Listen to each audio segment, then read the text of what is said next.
Mga boss, magandang araw sa inyong lahat. At ayun po, mayroon akong gagawin dito ng Chevrolet Tahoe. At ang gagawin ko dito ay magpapalit ako ng thermostat. Ayan po, ito yung thermostat.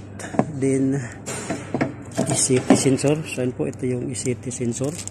At discharge hose, yung kanyang aircon dahil walang lamig, may leak.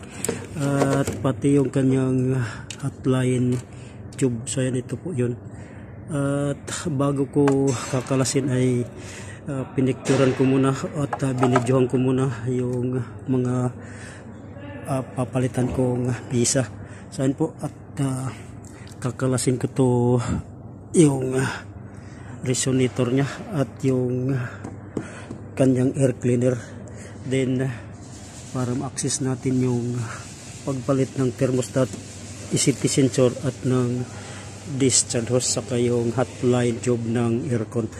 Saan po at ito lang po muna yung ating update naman sa araw na to. Sana po naman ay inyong mapanood at sana naman po ay inyo pong magustuhan.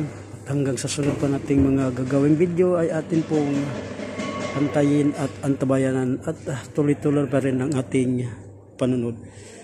So hanggang dito na lang. God bless at mabuhay po kayong lahat. See you po sa sunod pa nating mga gagawing mga video. Bye bye.